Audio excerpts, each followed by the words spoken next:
Olá amigos investidores, estamos de volta para mais um vídeo. No vídeo de hoje a gente volta a falar do FGAA 11 Fiagro da FG/A. A gente vai falar do relatório do mês de setembro que trata dos dividendos que foram pagos nesse mês de outubro. Mas antes a gente vai passar alguns números, algumas informações importantes para vocês sobre esse Fiagro. Nos últimos 12 meses, o FGAA 11 distribuiu um dividend yield de 15,7%, o que é um dividend yield bom. Nada de espetacular, maravilhoso, incrível, mas é bom, principalmente considerando que aqui também é isento de imposto de renda. Só que, contudo, no entanto, todavia, o P sobre VP dele está 0,84, ou seja, temos 16% de desconto na cota do FGAA 11. Isso quer dizer o quê? Quer dizer que esse valor desse dividend yield está um pouco distorcido. Então, a gente vai fazer aquele ajuste que eu sempre faço, trazendo o valor da cota de mercado para o valor patrimonial, como se o P sobre VP fosse 1. E aí, esse yield cairia de 15,7 para apenas 13,2, o que eu considero, sabendo que esse aqui é um fundo middle risk, é um dos fiagros middle risk, esse yield eu considero ainda bom, aceitável. Por quê? Porque ele está dentro daquela margem minha que eu considero. Atualmente, para middle risk, eu peço que seja pelo menos 3% ao ano, e aqui está 13,2% ao ano, um pouquinho acima do valor que eu peço, o valor mínimo que eu peço. O último dividendo pago por ele, novamente, foi 10 centavos e meio. Nos últimos meses, teve um mês que ele pagou 10 centavos, mas tirando esse mês no meio de vários, tá com 5 meses mais ou menos que ele paga 10 centavos e meio. No comecinho mais do ano ele tinha pago 10 centavos 2 vezes, mas ele tá meio que estável e ele tenta fazer isso mesmo, essa estabilização na distribuição de dividendos, essa linearização deles, tá mais uma vez pagando 10 centavos e meio, e esse 10 centavos e meio em relação ao valor da cota dele na Datacom, nos dava um yield de 1,24%, que é um yield muito bom. Se fosse hoje esses 10 centavos e meio, daria um yield maior ainda. E esse yield é maior do que a maioria dos fundos high yield estão trazendo, no caso Fiagro High Yield, que estão trazendo entre 1,10 e 1,20 normalmente nos últimos meses, e ele deu 1,24 sendo middle risk, ou seja, é menos arriscado e trouxe um yield maior. A gente entra aqui de cara nos comentários do gestor nesse mês de setembro, e ele fala que no mês de setembro o mercado foi fortemente impactado pelos pedidos de recuperação judicial de algumas companhias do agronegócio. Ele não chegou a falar todas, eu não estou sabendo de algumas, eu estou sabendo da AgroGalaxy. A AgroGalaxy sim, que foi o maior bafafá. A gente já trouxe vídeo aqui no canal, nem vou fazer propaganda dele, tá aí no início, você vai na página principal do canal e você vê se você ainda não tiver visto. Ele afetou 6 fiagros diretamente, mas o FGA vai nos dizer que também afetou ele. Ele também foi afetado pela AgroGalaxy, eu tenho certeza disso também. Realmente afetou o mercado todo de fiagros, basicamente. A carteira do FGA se manteve resiliente e completamente adimplente, ou seja, todo mundo tá pagando em dia, sem exposições diretas a estes créditos. Ele tá falando relativos à AgroGalaxy, ele não tem AgroGalaxy na carteira. E mesmo assim, teve queda na cota. Registramos uma remarcação positiva, normalmente quando ele fala isso, é uma remarcação de ativo do fundo, de 1,7 milhão em setembro. A gente deveria ver isso lá na DRE do fundo, mas ele não nos traz. Claramente, não tem uma linha mostrando isso, mas você vai ver que o valor das receitas do fundo foram maior esse mês, provavelmente por causa dessa remarcação e de outra coisa que a gente vai trazer daqui a pouquinho. Aí ele fala duas coisas positivas que o fundo teve e diz que apesar desses resultados positivos, a cota do FGA permaneceu desvalorizada. Encerrou o mês de setembro com uma queda de 3,6% e estava R$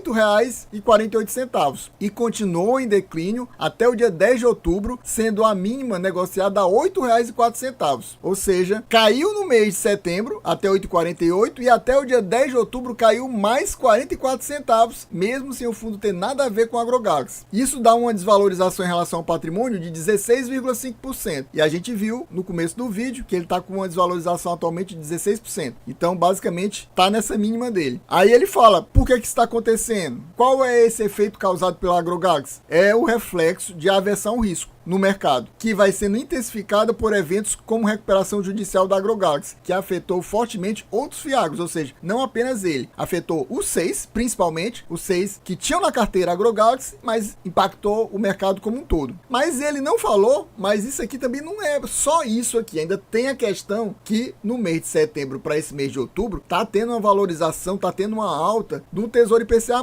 Nisso tem muita gente que tá migrando o dinheiro, tirando o dinheiro da renda variável aqui de fiagros, de fundos imobiliários, de FIINFRAs e levando lá para a renda fixa, lá para investir em Tesouro IPCA+. Eu já vi gente da mídia comentando que parece ter vários assessores de carteira, provavelmente de pessoas que têm muito dinheiro investido, indicando essa migração do dinheiro. Ou seja, aquele pessoal que não entende muito, mas tem dinheiro para pagar um assessor. Aí o assessor vai lá e diz: ó, fulaninho, aqui tá ruim, o negócio tá mal, tá complicado. Tire esse dinheiro daqui, venda suas cotas e compre Tesouro IPCA+. E nisso tem essa migração do capital e acaba perdendo mais valor ainda as cotas. E outra movimentação importante da carteira do fundo é essa questão aqui, que eles fizeram vendas estratégicas dos CRAs deles, que geraram mais cerca de $500 mil de ganho de capital. Isso aqui é mais ou menos 0,1% ou 0,10% da carteira do fundo. E por causa de tudo isso que ele falou agora e acima, ele diz o seguinte: liquidamos a nossa posição em operações compromissadas, ou seja, as famosas compromissadas reversas, que eles tinham de 5,6 milhões aproveitando a entrada de recursos. Provavelmente não estamos falando só desses recursos aqui, desse ganho de capital, porque não seria suficiente para pagar 5,6 milhões de alavancagem. Tem a questão daquela remarcação positiva que ele falou, de cerca de 1 milhão e pouco, e deve ter entrado mais algum recurso que eles lançaram para pagar essas operações de compromissado reversa e ficar sem essa dívida aí. Eu gostaria de aproveitar esse momento e perguntar para você: você possui FGA11 na sua carteira? Tá pensando em colocar ele na sua carteira ou aumentar a sua posição, aproveitando que ele não tem nenhum problema, nunca teve problema e tá bem barato? Ou você tá ao contrário disso, pensando em reduzir a sua posição até zerar a sua posição, porque você também tá querendo tirar o seu dinheiro da renda variável e investir lá na renda fixa? Diga aqui nos comentários para trocar informação, trocar figurinhas. Me diga quais são os seus fiagros, que eu digo quais são os meus. E meu amigo, se você ainda não é inscrito nesse canal, o que você está fazendo na sua vida? Você quer ficar bem informado sobre fiagro, FIINFRA, fundo imobiliário, até mesmo ação? Se inscreva agora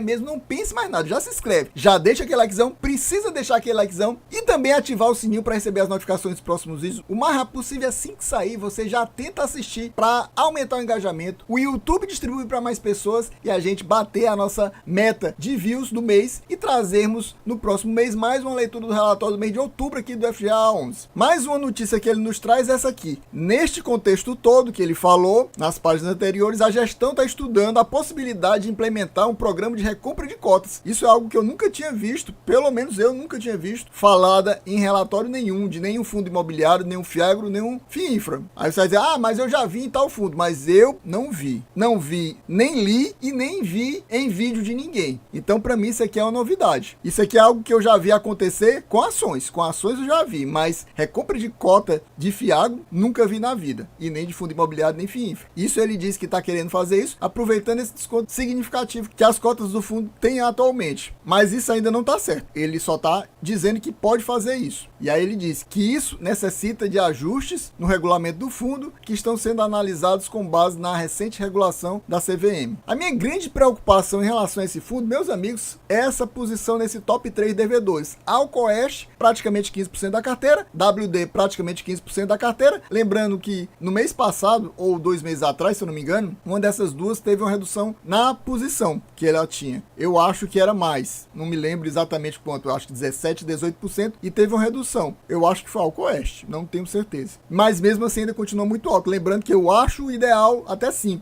E na pior das hipóteses, até 8%. Passou de 8%, eu acho que não deveria ter. E aqui esses três estão acima de 8%. O menos preocupante desses três realmente é a Jales, porque é 8,6% e a Jales tem rate. Esses outros dois nem rate tem. Então a Jales, além de ter um percentual menor, tem rate, que é algo raro assim em fiagros. Apesar desse fiagro aqui, como ele é mais tranquilo, digamos assim, ele é middle risk, 44% da carteira dele tem rate. Os outros 56% não tem rate. Mas desses 56%, dois são desses dois maiores devedores, Alcoeste e WD. E eu não sei se eu já falei em outros relatórios, mas a Alcoeste e a WD têm uma parceria de longa data aqui com a FG/A. E é por isso que eles confiam tanto neles para ter deixado essa posição maior, mais concentração nesses dois devedores, porque eles já fazem negócio com eles há muito tempo atrás. Eu não sei exatamente quanto tempo, mas antes de existir esse fiagro. Então eles já confiam e por isso que eles acharam muito bom ter essa exposição maior a esses dois devedores, porque eles confiam muito neles. Tem esse lado positivo em relação a esses dois devedores, em relação à relação que eles mantêm com a FG/A. Aqui a gente chega nessa DRE do fundo, É uma DRE que eu não gosto muito, principalmente porque ela é ultra resumida. Ela já foi pior, porque se eu não me engano ela só tinha um mês, ou eram 2 meses, mas eu acho que era um mês só. Mas continua muito resumida. Por exemplo, aquelas movimentações que ele falou de ganho de capital no giro da carteira, aquela outra movimentação de remarcação dos CRAs, que foi positiva, que gerou 1.700.000, não fala aqui, ó. Tem uma linha de receita de juros e só, que isso aqui era para ser a receita de juros das CRAs e pronto. Era para ter uma linha falando de ganho de capital? Não tem. Era para ter essa linha de remarcação positiva da CRA? Também não tem. E isso totalizava essa receita do fundo, mas não tem. Só tem uma linha somando tudo que ele chama de receita de juros. Para mim isso não é legal. A da despesa que é menos resumida, que ele coloca 2 sublinhas, uma de taxa de administração e outras taxas, mas mesmo assim fica meio que no ar, que são essas outras taxas. Você vê claramente que teve uma receita muito maior no mês de setembro, cerca de 1.300.000 acima da receita de agosto e cerca de 1.400.000 em relação à receita de julho. Provavelmente foi exatamente pelo ganho de capital e aquela remarcação ao mercado. Provavelmente se não tivesse tido essas duas coisas, a receita do mês de setembro teria sido menor do que de julho e que agosto. Que a gente viu que a remarcação ao mercado foi 1.700.000, o ganho de capital foi uns 400.000, então se você junta tudo dá uns 2.100.000. Se a gente tirasse os 2.100.000 dessa receita de juros, ia cair para uns 4.400.000. Mas o que importa é que no final das contas a receita foi maior, 6,5 milhões basicamente. Aí quando você tira o valor das despesas, ficou também no mês de setembro um resultado, ou seja, um lucro maior. Nos meses anteriores, cerca de 4.600.000 em julho, 4.700.000 em agosto e agora 6 milhões, 1.300.000 a mais. E ele pagou novamente quanto? O mesmo valor, 4.733.000, que ele vem pagando nos últimos 3 meses. Lembrando que é setembro, mas que se refere aos pagamentos que foram feitos agora no mês de outubro. Então você vê que ele vem pagando exatamente o mesmo valor. E aí ele coloca o valor retido. O retido aqui, meus amigos, nesse caso, é que não foi retido, porque está negativo. Ele foi consumir reserva aqui. Consumiu 111.000 de reserva para manter a mesma distribuição de dividendos. Reteve mais 10.400 aqui, ou seja, aqui foi muito pouco o consumo da reserva, mas nesse mês agora de setembro, ele colocou na reserva 1.288.000, ou seja, 1.300.000 basicamente. Por isso você vê que ó, a reserva aqui era 2,2 centavos, 2 centavos de uma fração. Aqui se manteve praticamente, porque 10.000 é quase nada, aí ele consegue manter aqui no arredondamento para 2,2 centavos e agora cresceu para 5 centavos. Basicamente meio mês de distribuição em reserva. Chegamos aqui na carteira do fundo e é aquela carteira bem simplesona também. Tem algumas coisas que eu não gosto aqui também nessa carteira. Aqui a gente vê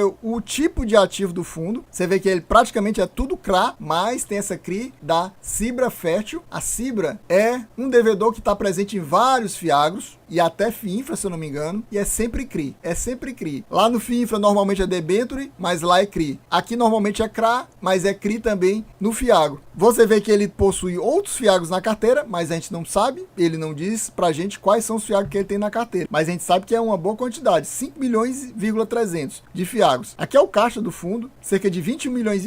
Fiagros representam 1,2% da carteira e caixa 5% da carteira. Aqui temos a lista dos devedores. Aí eu marquei para vocês aqueles que eu considero mais perigosos, que são a Jales, a WD, que tem 4 CRAs da WD, e você vê que tem mais 4 CRAs da Alcoeste, e totaliza aquele percentual que a gente já viu agora há pouco. Aqui temos uma coluna que ele já coloca indexador e taxa. Eu acho até melhor ser dessa forma, né? Alguns outros colocam diferente, mas aqui é mais direto. Você vê que ele praticamente só tem créditos indexados a CDI, mas tem um IPCA, mas esse um IPCA é bem pouquinho, menos de 1% da carteira é indexada a IPCA, o restante é CDI, ou seja, 99,2% da carteira dele é CDI. E eu também marquei para vocês verem a questão das taxas mais altas que o fundo possui na carteira. Essa CDI 5,5, que é high yield, CDI mais 5, que também é high yield, CDI mais 6, que também é high yield, CDI mais 7,65, que já está entrando no ultra high yield, e aqui também IPCA mais 11, a gente também já considera isso aqui high yield. Mas a maioria é middle risk, ou está no limite do middle risk, e várias outras também são high grade. É por isso que na média esse fundo é um fundo middle risk. Você vê, por exemplo, que a Jales, que é um dos maiores devedores, é CDI mais 1, isso aqui é high gradezão. E tem outros aqui, ó, CDI mais 1,5, CDI mais 2,25, CDI mais 2, CDI mais 2, várias taxas high grade, fora a maioria que é middle risk mesmo. mesmo, pura. E aí fica com essa cara de middle risk. Pessoal, então a gente vai ficando por aqui. Espero que vocês tenham gostado. Quem gostou já sabe. Se não for inscrito, não perca mais seu tempo de forma alguma. Já se